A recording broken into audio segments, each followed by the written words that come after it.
International union for cancer control है Geneva में, इसका ऑफिस।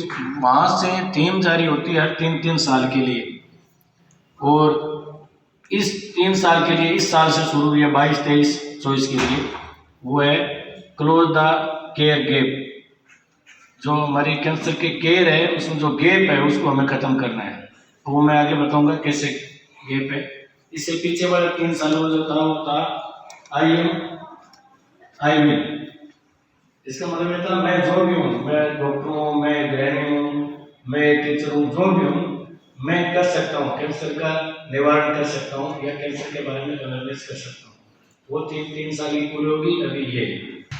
अब मैं थीम पे बात करूँगा, 5 मिनट और लूँगा, आपका टाइम कीमती है लेकिन ये ज़रूरी भी है क्योंकि आज का सारा दिन इसी पे हमें इसी की सीख लेनी है और आगे अप्लाई करनी है।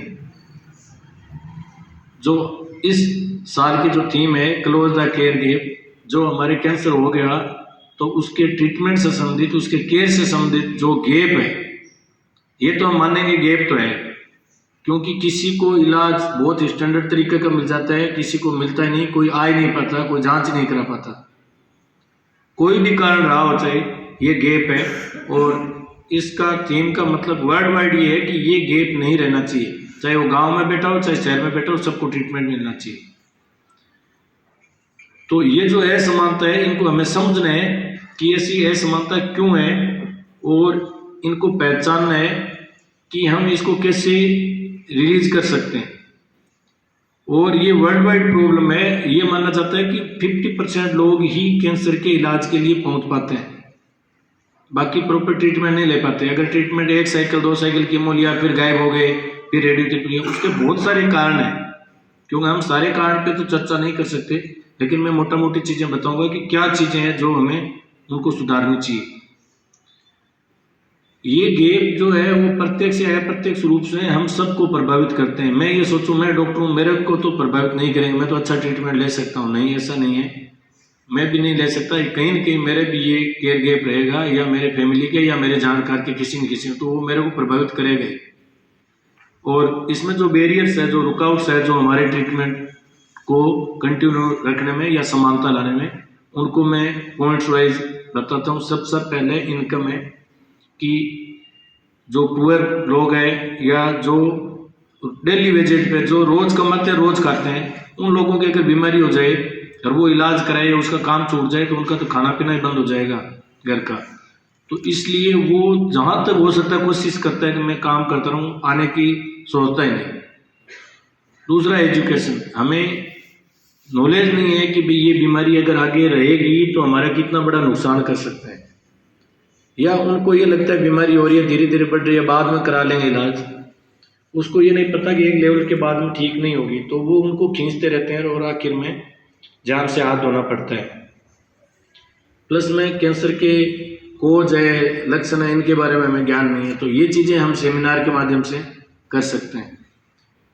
तीसरी चीज़ है लोकेशन, वो आदमी है कहाँ उस पर डिपेंड करता है, पहाड़ी इलाके में है, रिमोट एरियाज में है, शहर में है, क्योंकि जितना वो दूर होगा हमारी हेल्थ फैसिलिटी से उतना ही ट्रीटमेंट के चांस कम रहेंगे, वो हमारे तक कैसे पहुंच पाएगा।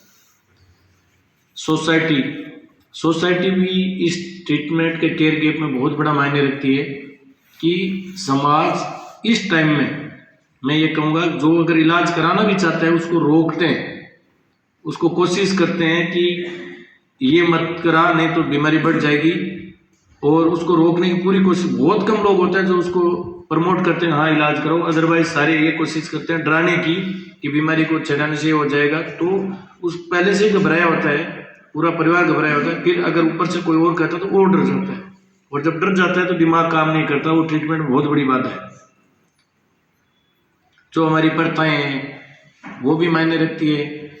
अब जो ये केयर में भेदभाव है या डिस्क्रिमिनेशंस है, इनमें कैसे है मैं बताऊं आपको। जैसे पहला पॉइंट जेंडर का आता है। बहुत सारी जगह मेल अगर किसी के हो गया तो दिखाने आ जाएंगे, अगर फीमेल का हुआ है तो उनकी ये रहता है, एक तो डिपेंडेंसी रहती है मेल पे कि घर में जो आदमी है वही दिखाने लाएगा, और तो अपने आप कहाँ आएंगे। शहर में तो चलो टैक्सी में बैठे हॉस्पिटल आ गए, गाँव से नहीं आ सकते अकेले, तो उनके जब तक उनके पुरुषों के दिमाग में नहीं रहेगा ना ये बीमारी है, इसको चेक कराना चाहिए, ठीक हो जाएगा, तब तक नहीं होता, क्योंकि जेंडर प्रॉब्लम बहुत ज़्यादा है। सेकंड है एज। एज बड़ी एज में ही होता है, बुजुर्गों में इसके चांस ज़्यादा रहते हैं, लेकिन हमारी ये धारणा ही रहती है, इवन मेडिकल साइंस की भी ये है कि जैसे जैसे बुजुर्ग होते जाते हैं उनके कैंसर होता है तो उनमें कीमोथेरेपी हल्की लगाई जाती है या कोई हल्का फुल्का ट्रीटमेंट दिया जाता है। हमारी ये रहती है कि अब उम्र होगी, 70 साल के हो गए, 80 साल के हो गए, अब क्या ट्रीटमेंट कराना है, या ऐसे ही कुछ चल जाए थोड़े दिन के लिए। बहुत बड़ी बात है ये कि इसी एज में हो रहा है बीमारी, इसी एज का हम ये सोच रहे हैं नहीं अब क्या इलाज कराना है, अब तो इनको सेवा करते हैं। ऐसी बात नहीं है, वहाँ भी इलाज हो सकता है और वहाँ अच्छे से इलाज होता है, यंग की बजाय ओल्ड में इलाज अच्छे से होता है।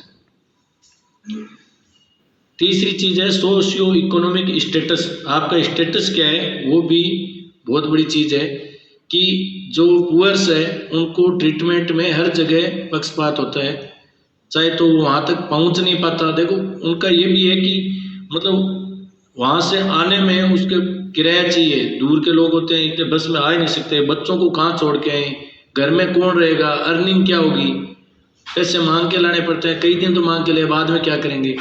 तो ये बहुत बड़ा मायने रखता है जो इनकम से रिलेटेड है। दूसरी सोशल स्टेटस क्या है, अच्छे स्टेटस वाले होते हैं वो कोई न कोई तरीका अपना के अपना ट्रीटमेंट अच्छे से करवा लेते हैं, दूर भी चले जाते हैं, सिफारिश करा देते हैं, सब चलता है यहाँ। तो ये एक गेम है, इसको भी फिल करने के लिए हमें सोचना पड़ेगा कि जो पुअर है या जो ऐसी जगह से आ रहे हैं जो अपने अधिकारों को नहीं जानते उनको भी हम ट्रीटमेंट कैसे दें। एथनिसिटी और रेस, मतलब जो घुमंतु जाति हैं या जो स्लम्स में रहते हैं इन लोगों के आधार कार्ड में नहीं होते, आइडेंटिटी कार्ड नहीं होते, तो इनको भी ट्रीटमेंट की सुविधाएं। अब जैसे इंश्योरेंस पॉलिसी आ गई, चलो अपने ये कह दिया कि भाई इनकम मायने नहीं रखे, इंश्योरेंस पॉलिसी से ट्रीटमेंट हो जाएगा, जो चिरंजीवी योजना है या और भी आ रही है, इन लोगों के लिए अभी भी नहीं है, जिनको भी अपने बराबर ये ट्रीटमेंट की जरूरत है। और रूरल और अर्बन, जो ग्रामीण इलाके में ये एक तो प्रथाएं ज्यादा चलती है, दूसरा ट्रीटमेंट दूर होता है, फैसिलिटीज है होती नहीं, ना जांच की फैसिलिटी है ना पहचाने की फैसिलिटी है। तो वो जैसे 100 किलोमीटर 150 किलोमीटर दूर से शहर में आता है, 1-2 दिन लगता है तो वापस चला जाता है, क्योंकि उसका खर्चा खत्म हो जाता है, यहाँ वो जानता नहीं। तो हर आदमी उसको ये कोशिश करता है कि इसको या तो दवाई दे के भेज दें या कोई जांच वगैरह में पैसे लग जाते हैं तो वापस रवाना हो जाते हैं। तो ये चीजें ये गवर्नमेंट लेवल की है, हमारे लेवल के भी, हम भी गवर्नमेंट को इस चीज के प्रति जागरूक करें, टाइम टू टाइम लिखता रहना चाहिए कि भाई ये चीज है, इसको हमें दूर करनी चाहिए। अब ये जो गैप है इसको हम कैसे कम कर सकते हैं, हमारा क्या रोल रहेगा। एक तो हमारा पर्सनल रोल रहेगा कि जहाँ भी हमने देखा इसको, या हम हमारी तरफ से उनकी क्या हेल्प कर सकते हैं। जैसे मैंने जो बताया ना कि ये आइडेंटिटी कार्ड नहीं होते, उनकी योजनाओं में नहीं जुड़े होते, उन लोगों की बहुत बड़ी प्रॉब्लम रहती है। तो आपके यहाँ ट्रस्ट हैं, तेरापंथ हैं, हमारे जो आचार्य जी के वहाँ पे फंड्स बने हुए हैं, उनसे बहुत हेल्प मिलती है। जो गरीब लोग होते हैं जिनके पास कुछ भी नहीं होता, जो कोई संस्था में नहीं होते, उनको फ्री मेडिसिन अवेलेबल कराई जाती है। ये अपने इंस्टीट्यूट में हो रहा है, लेकिन मैं चाहता हूँ कि ये चीज़ हर लेवल पे हो। दूसरा, हम एजुकेट करें पब्लिक को कि भाई ट्रीटमेंट कराना है, जल्दी स्टेज में कराना है और इसका इलाज कराएंगे तो ये ठीक हो जाएगा। स्क्रीनिंग प्रोग्राम में ज़्यादा से ज़्यादा भाग लेना चाहिए। ये जैसे स्क्रीनिंग का बताएंगे, हम अप्लाई नहीं कर रहे हैं, डेवलप्ड कंट्रीज में अप्लाई होता है। और मैं आपको बता दूं वहाँ पे 70% क्योर रेट है, 70% लोग ठीक हो जाते हैं, और हमारे यहाँ 30% ठीक ही होते हैं, 70% चले जाते हैं। वो इसलिए कि हम अर्ली स्टेज में पकड़ नहीं पाते, हम सारी बीमारी को लेट स्टेज में पकड़ते हैं, या पहले पकड़ लिया तो हम इंतजार करते हैं कि क्या पता ऐसे ठीक हो जाए, या डर से इधर जो देसी दवाई में या कोई और जगह फंस जाते हैं। तो वो हमें लोगों को जागरूक करना है। हेल्थ फैसिलिटीज और रिसोर्सेज बढ़ाने होते हैं, ये गवर्नमेंट के हाथ में है। और हमारे जो आचार्य तुलसी कैंसर हॉस्पिटल है, इनमें जो दानदाताओं का सहयोग रहा, गवर्नमेंट शायद इतना बड़ा नहीं कर पाती, जो दानदाताओं की वजह से जो हुआ है ये एक बहुत ही सराहनीय कार्य है। ऐसे भी आगे चलते रहे। और जो हमारे खुद के थॉट्स हैं इनको भी चेंज करने हैं कि बुजुर्ग हो गया तो हम इलाज नहीं करें, या अब ये बीमारी होगी नहीं करें, या ये तो गरीब आदमी है इसकी जीवन का क्या वैल्यू है, ये सारी हमें चेंज करनी है। और इस थॉट के साथ आगे बढ़ना है कि इन 3 साल में ये जो गैप है केयर का, इनको हमें दूर करना है। धन्यवाद।